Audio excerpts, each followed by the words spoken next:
Karong karbiang lam patumi ni sengwe lam the pu akavar kelon la bijolek the sar ake hai bijolek the ben la ake hai pi yutim pi kelon alun cover pi po patumi views osi pini ta aling lun se lun ji pola pini kelon jelun ke jordat ingleng okang hon polun lapen jong si jume juno ta me arum komen nang pidon tha na an komen nang pidon tha man de como ti su dormi lonka bolengan em supi nang lo nang jone benzi su dormi along ni kang ni parong ro la si o kang hon jo ja gelina ne sing me along ing ne joina de como ti su dormi lonka bolengan em supi nang lo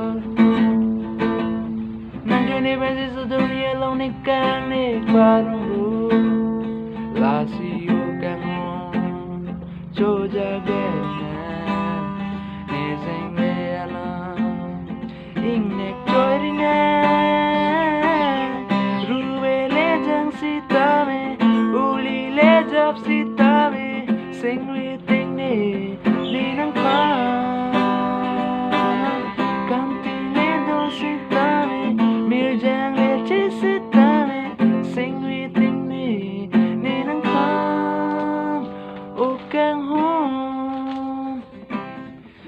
palong kasi tome ni nang sarni nang pansin ang rie bang suri ang bong bensi tome ni sengwe nang pansin ang bimbu kasi o keng jo jagelina ni sengwe alam ing nek joy dina rani bensi tome nang pansin ni montie jadi jipu sitani nang pansin jadi nang sengwe nang kini dari Come kiss uri le do ta me sing ni kha he kang hon don se ta me ni nang phansi pa ji ji nang sing vi nang ting ni dari nang me pa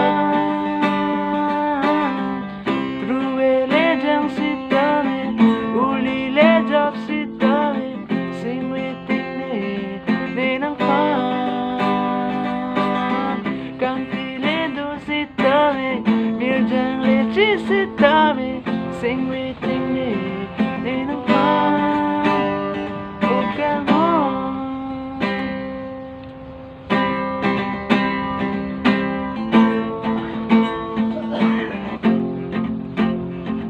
chok che ki do ta nang dia ha ne ka monti so dormi long ka bolengan em supi nang hello nang jone pensin so dormi along ne kang ne parong ro la si o kang hon jo jagelina ne sing me alam ing nek joina manale nang disita me nang panang lampiji mahon le nang disita me nang panang kimpiji nang sing nang ting ni dari nang ne pa uron piari sita me nang long ni nang wang biji himari chole do ta me nang long nang paliji nang sing nang ting ni dari nang ne pa ruwe le jang si ta me uli le jap si ta me sing we nang ting ni de ri nang ne pa kanti le do si ta me mir jang le chi si ta me sing we ni nang pa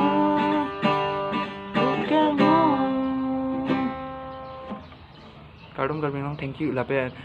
la sualo nang kichok te de la se ta me nang dia da today thank you